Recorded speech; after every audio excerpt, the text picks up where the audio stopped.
नमस्कार साथियों, स्वागत है आप सभी का ग्राउंड रियलिटी शो में। मैं हूं सोनू शर्मा। आज के इस वीडियो में हम बात करेंगे धर्म बनाम सत्ता।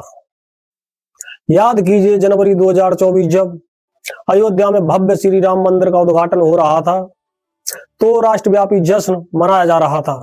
सत्ता और श्रद्धा का एक अजीब सा संगम आपने इस राम मंदिर उद्घाटन में देखा होगा। इसी भीड़ और इसी जश्न में एक आवाज उठती है कि यह उत्सव विधान के अनुरूप नहीं है। और फिर अब जनवरी 2026 में माघ मेला चल रहा है। संगम की रीति पर मौनी अमावस्या के दिन और फिर वही स्वर पुलिस के घेरे और अदालती नोटिसों के घेरे में आ जाता है।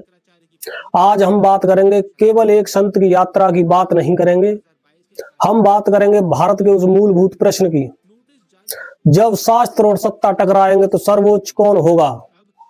क्या धर्म के आंतरिक मामलों में राज्य का हस्तक्षेप अनिवार्य है या सांस्कृतिक अतिक्रमण है? शंकराचार्य जी की क्या व्यवस्था है?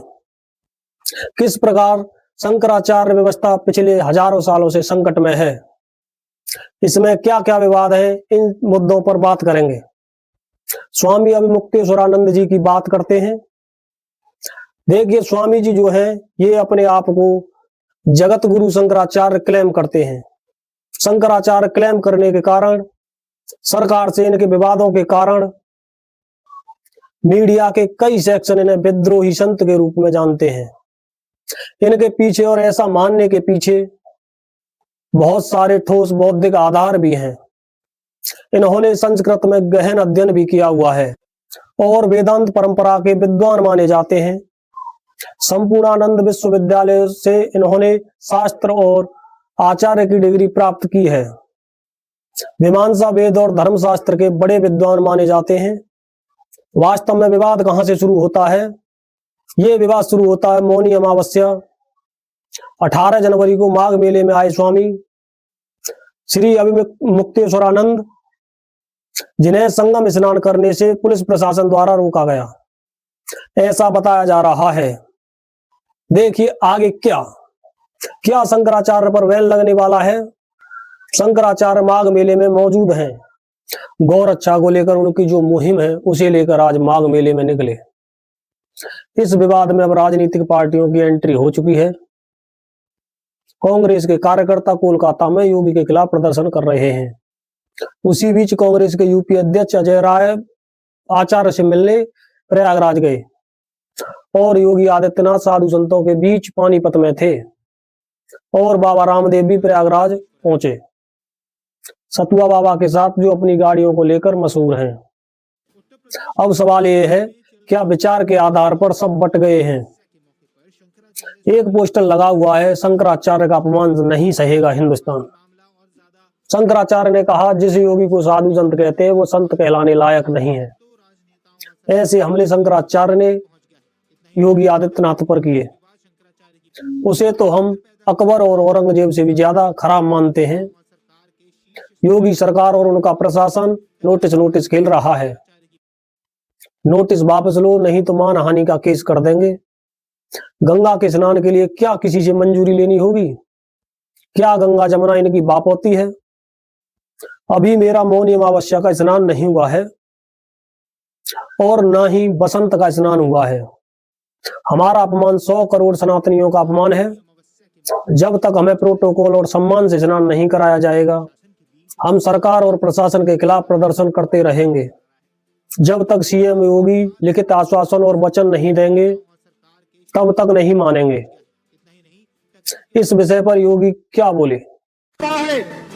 क्योंकि ऐसे तमाम कालनेमी होंगे जो धर्म की आड़ में सनातन धर्म को कमजोर करने की साजिश रच रहे होंगे। उसकी व्यक्तिगत प्रॉपर्टी कुछ नहीं होती, धर्म ही उसकी प्रॉपर्टी है।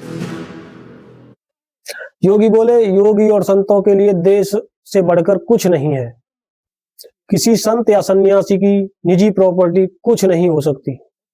धर्म ही उसकी प्रॉपर्टी है, राष्ट्र ही उसका स्वाभिमान। अगर कोई राष्ट्र के स्वाभिमान को चुनौती देता है तो हमें खुलकर उसके सामने खड़ा होना चाहिए। किसी को धार्मिक परंपरा बाधित करने का हक नहीं है। धर्म केवल वेश या शब्दों से नहीं, बल्कि आचरण में दिखाई देना चाहिए। ऐसे काल नेमी हैं जो धर्म की आड़ में सनातन को कमजोर कर रहे हैं। पौराणिक मान्यताओं के मुताबिक काल नेमी एक मायावी राक्षस था। कहते हैं रावण के कहने पर साधु का वेश रख लिया था और संजीवनी बूटी लेने जा रहे हनुमान जी को छलने की कोशिश की थी। योगी ने कहा, बुरा कर्म करेंगे तो कोई ताकत आपको नहीं बचा सकती। धार्मिक हो या राजनीतिक नेतृत्व ऐसे हाथों में देना होगा जो भारत को फिर से 2000 साल पहले वाली बुलंदियों पर ले जाए। इस पर शंकराचार्य ने पलटकर क्या जवाब दिया?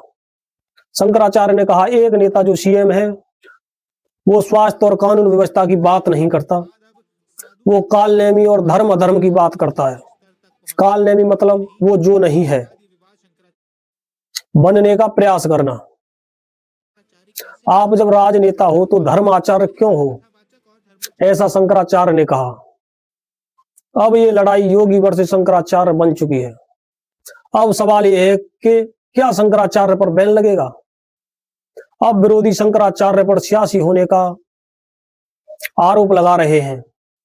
शंकराचार्य ने योगी मोदी के कई फैसलों का विरोध किया, कड़ा बयान दिया। उन्होंने काशी विश्वनाथ कॉरिडोर बनाने का खुलकर विरोध किया। कहा, विकास के नाम पर योगी मोदी मंदिर तोड़ रहे हैं।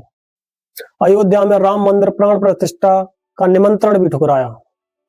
कहा, आधे अधूरे मंदिर का उद्घाटन करना धर्म के खिलाफ है। प्रयागराज महाकुंभ की भगदड़ पर योगी सरकार को घेरा। कहा, महाकुंभ में सीएम योगी ने हमारे साथ धोखा किया है। उन्होंने भगदड़ को पहले अफवाह क्यों बताया? शंकराचार्य ने राहुल गांधी के हिंदू होने पर भी सवाल उठाया था।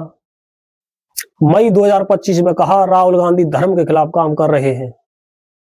जनता के सामने शायद साफ हो चुका है कि शायद वो हिंदू नहीं है, इसीलिए उन्हें आज हिंदू नहीं माना जाना चाहिए। हिंदू मंदिरों में उनके प्रवेश और सनातनी गतिविधियों पर रोक लगे। 2025 में बिहार के चुनाव में कई रैलियां की। एक बार कहा, जो विकलांग होता है उसे संन्यास का अधिकार नहीं। शास्त्रों के विरोध में आप कैसे सन्यासी बनकर घूम रहे हैं? केवल राजनीतिक साठगांठ से बड़े बड़े पुरस्कार ले लिए हैं। एक बार कहा था, दिखाई भी नहीं देता तो क्या सुनाई भी नहीं देता, ऐसा शंकराचार्य ने बयान दिया है। क्या ऐसी टिप्पणी उन्होंने रामभद्राचार्य जी पर की है? ऐसा लगता है। ये धर्म की आड़ में सियासी जंग क्यों?